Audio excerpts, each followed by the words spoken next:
Good morning, good evening, good whenever you happen to be watching this video. I hope it finds you well. Today, we're going to be talking about Jacob's ladder, or the vision that Jacob saw when he was leaving his father's house to go and take a wife from his uncle Laban. Now, the occasion of this vision is interesting, but what is probably more interesting, at least to me, is how people have interpreted Jacob's response to this vision. They've taken, in my opinion, what is one of his most defining moments of faith and humility and turned it into an aspect of unbelief and doubt. We will examine this and hopefully vindicate the patriarch Jacob as a faithful and a holy man in this episode. But without further ado, let's get to it. I've had many tears and sorrow. I've had questions for tomorrow. We find Jacob, after having taken the blessing from his brother Esau, now with his life in danger. His mother Rebekah, once again to the rescue, overhears of Esau's plots and plans to murder his brother. Deciding to act, she convinces Isaac to send Jacob to search for a wife as a pretext for his escape. Jacob then leaves. Esau regrets his decision in marrying the Canaanites and adds to himself more wives.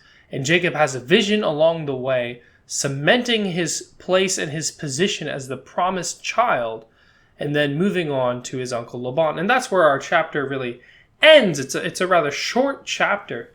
And it has, as I said, what is, I think, Jacob's defining moment of faith, which is often reduced, I think, to an act of cowardice, which it is not. But of interest to us in this video today are three things. One, the situation when Jacob left his father's house. Two, the vision that he receives from the Lord.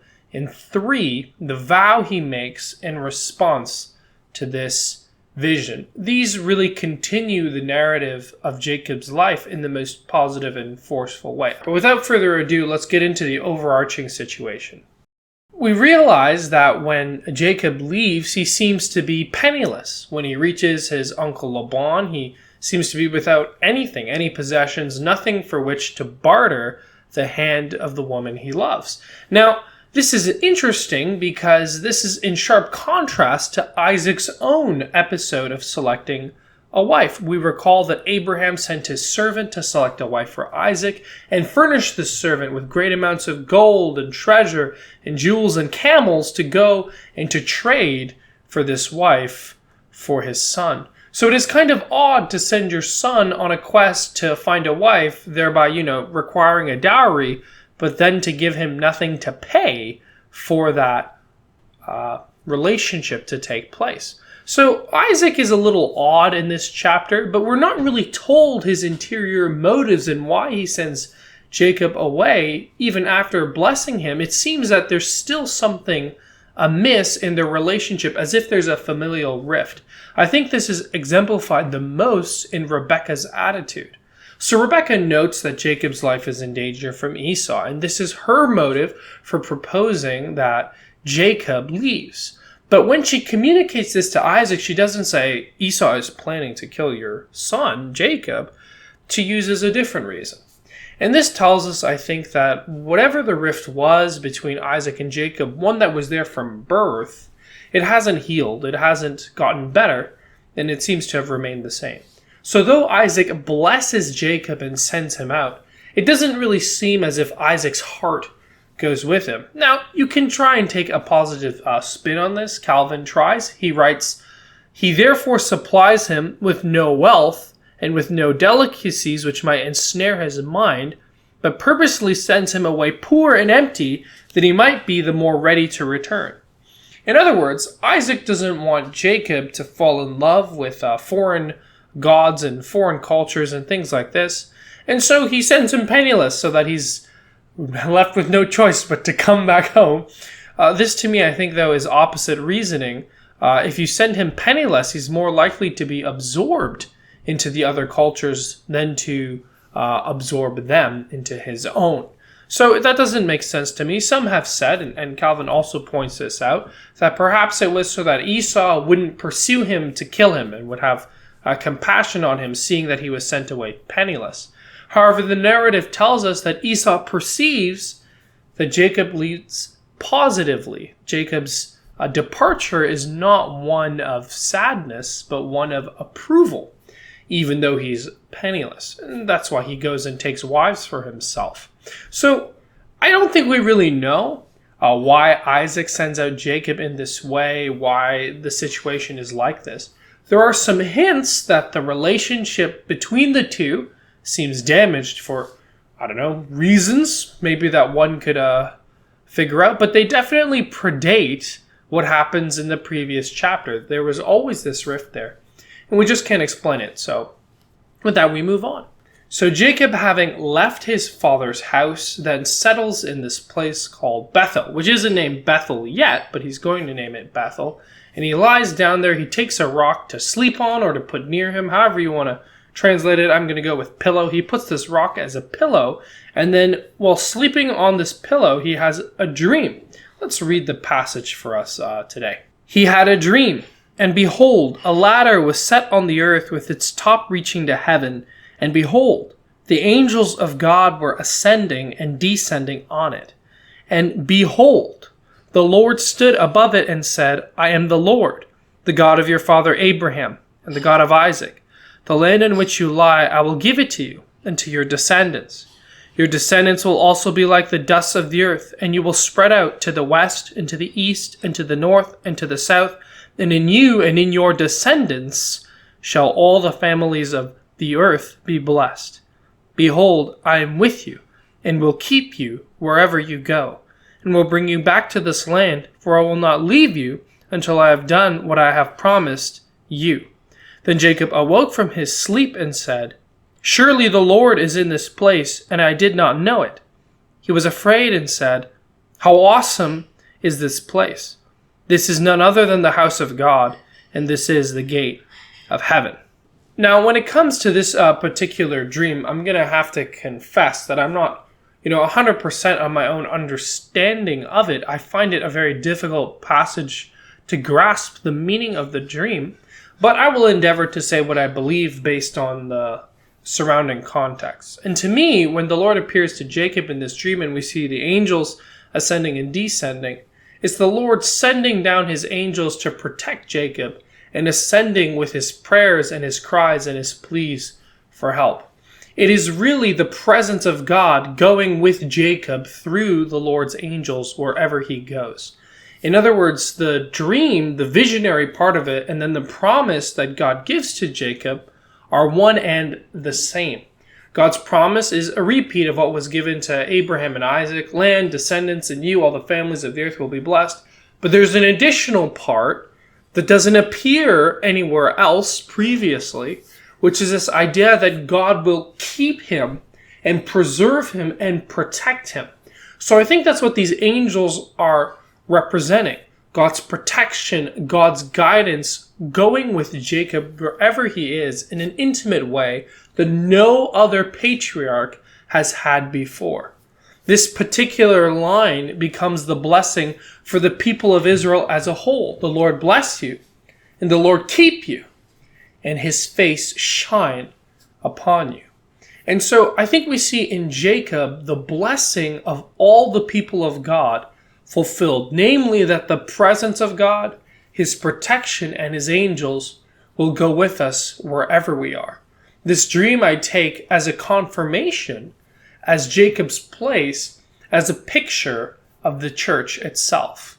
Now, we may think that this is a bit of a stretch, but again, as with Abraham and as with Isaac, the promise that Jacob is given, and even with Jacob's own blessing, the promise that he is given is not fulfilled in his lifetime, though it is given to him. And that's what makes this promise so interesting. You have the promise of the seed, which is fulfilled in Abraham. You have the promise of the land, which is fulfilled in Isaac.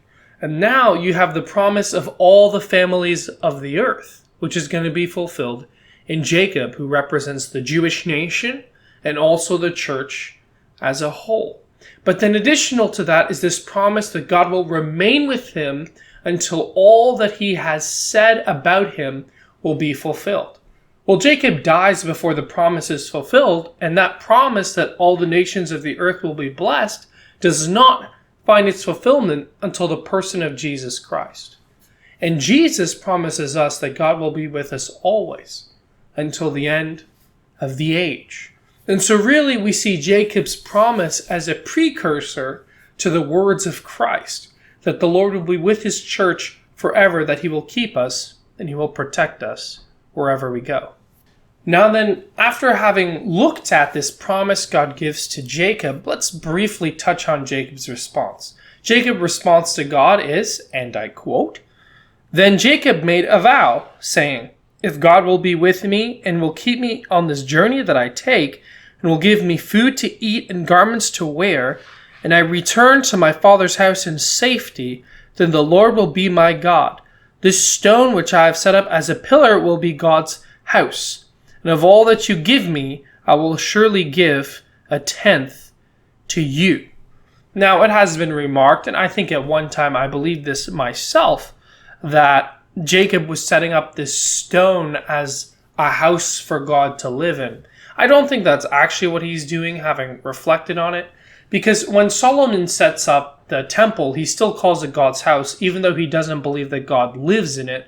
Rather, he's dedicating it as a place of worship, which is what Jacob himself does. He dedicates this location, Bethel, as a place of worship. Bethel meaning house of God, even though the place isn't a house, but it is a place of worship to God. And so that's kind of, I think, what he's doing there. But his vow has been seen so often by many as bargaining.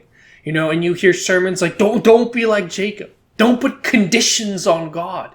And that Jacob through his whole life he had to learn to not bargain with God, to not be crafty, to not make trades and deals with God.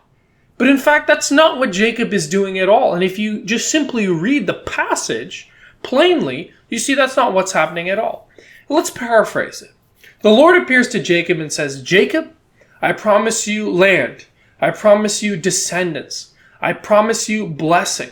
And I promise that in order for all these things to happen, I'll make sure that you live and return to your father's house." Jacob responds, "Lord, if you simply give me my life, that is enough. And if you give me things on top of that, I will give you back part of what you've given me, because I recognize it as a gift." Jacob's if is not an if of doubt. It's an if of faith. And this if shows up in other passages, in other people of faith, where the if is not a negative thing. But we come to Jacob with a sort of anti-Jacob bias. And so when Jacob says if, we go, whoa, if I can. And then we read Mark into this statement, but that's not what it is at all.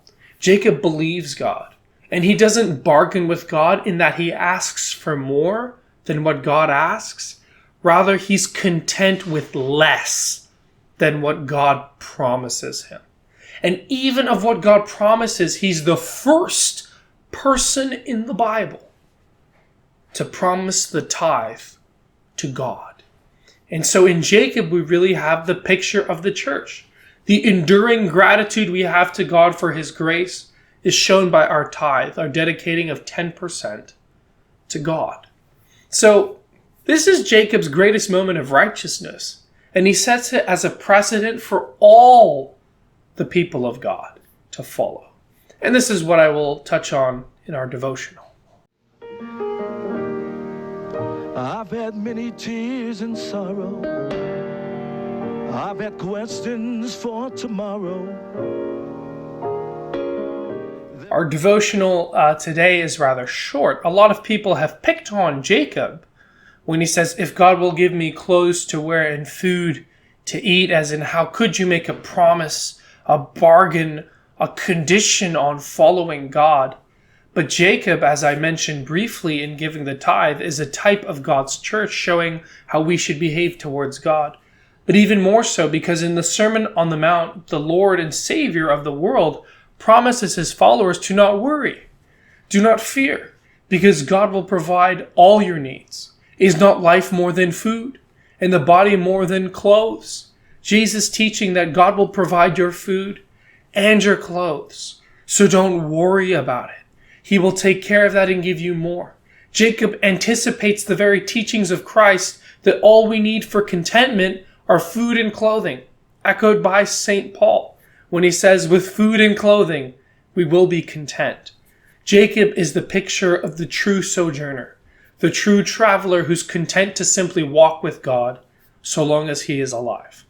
All he asks for is food and clothes. And those are the things that God promises to provide to his church, that we will be fed and we will be clothed, that our God will abundantly supply all our needs. And if the New Testament church has to be exhorted to believe in God for their needs and to trust in their needs and to not ask for things that are beyond our needs, we're essentially being told to be more like Jacob. Be more like that man of faith who was content to follow God so long as he was alive. Because really that's what Jacob was asking. Lord, give me my life. That's all for me this week. I hope to see you guys on Tuesday. Looking forward to it. God bless. I've had many tears and sorrow. I've had questions for tomorrow. There've been times when I didn't know right from wrong. But in every situation, God gave me blessed consolation that all my trials come to only make me strong. I've been a lot of places and I've seen millions of faces, but there were times when I felt so all alone. But right there in my lonely hour, it became a precious lonely hour. For Jesus let me know that I was his own. Now I can say through it all, oh yes, I've learned to trust in Jesus. I've learned to trust in God. Through it all, oh yes, I've learned to depend upon his word. So now I thank God for the mountains, and I thank him for the valleys, and I thank him for the storms he's brought me through. For if I'd never had a problem, I'd never know that God could solve them. I'd never know what faith in the Word of God could do. But now I can tell